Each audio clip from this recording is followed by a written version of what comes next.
Okay, we got a swarm. And where are they going? Oh, they're going up high, aren't they? They're going to land in that goya tree up there. That's where the queen is up there, I'm sure of it. I'll have a big ball of bees up there soon. So occasionally we get swarms that get into really high spots. So I've got one just hanging up in the tree up over there that's come out of one of our hives this morning. Sometimes you've got to weigh up whether it's worth getting them or not, because they are quite difficult when they get high. So this is one method we use to get them from a high spot. What we've got is a modified one of these big old water bottles, and into the end I've glued and epoxied just a roller handle from a painter's roller, and into that I can screw a pole that you'd buy, for attaching to a roller. So you'll pick these extension poles up from a painter's supplies and your local hardware. And it just means we can get a really good bit of length on it. Now, one thing to bear in mind, when you fill this thing up with bees, at the end of a really long pole, it's quite heavy, so you've got to be careful which ones you pick on and how high up they are. Anyway, I'll jump up here and let's see if we can get these bees down on the ground and find the queen.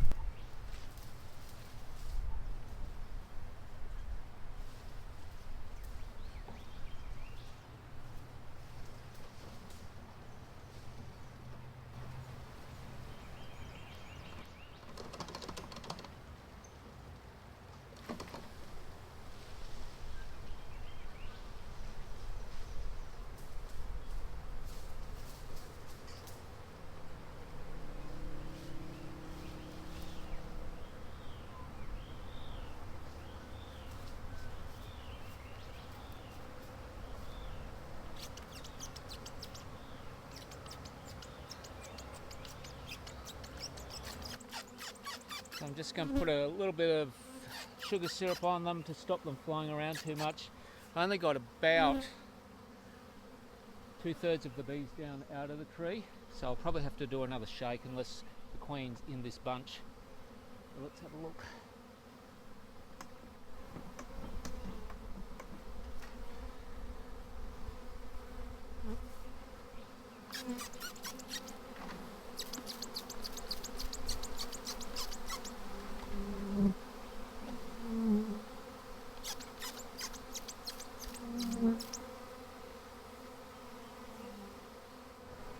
This method, it can be really frustrating because you can shake and shake and shake, and it can take quite a long time, especially if that queen's right up there clinging onto one of the branches or one of the leaves up there. It can make it quite difficult to get her down, and once you shake them out here, they all want to take off back up to the swarm cluster, especially if the queen's not down here. So this is one of those situations where it's kind of a little fruitless just to dump them straight in the box, because you've got no idea whether the queen's in the box or still up in the tree. And if we can spot her down here and get it in the box, caged and inside the box, then we're guaranteed of catching this swarm. At the moment it's still touch and go because they're still up in the tree. It just means that if the queen does sort of get disturbed and takes off, she might go up another 10 meters or so, and that's when I'll give up on this whole exercise. But let's see. Oh, and there she is right there.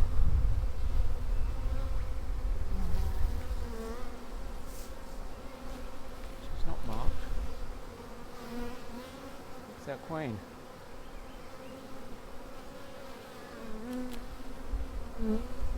Let's get her in a cage.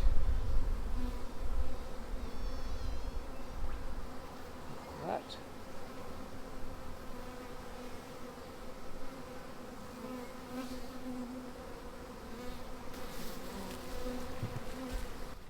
So there we go, that's how I get them out of a big tree or a high spot. It's never a guarantee of success, but if you can nab the queen, then you're going to catch the swarm without a question. So all I'm going to do now is pop it in there. Just go and scoop a whole bunch on top of her.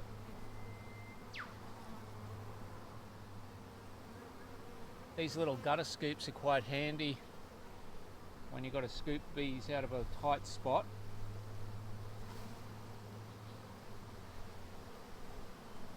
So the more bees I can get around the queen at the moment, the quicker they're going to run into the box and realise this is where she is.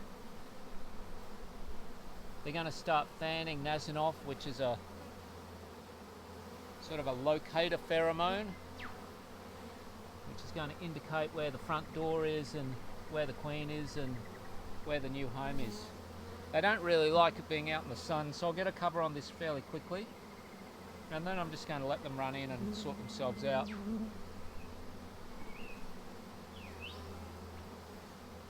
Over the course of the day, they'll all find their way in the box, and I'll be back here this evening just to shift it onto one of our hive stands. So this style of water bottle is really handy for building a bucket on a stick.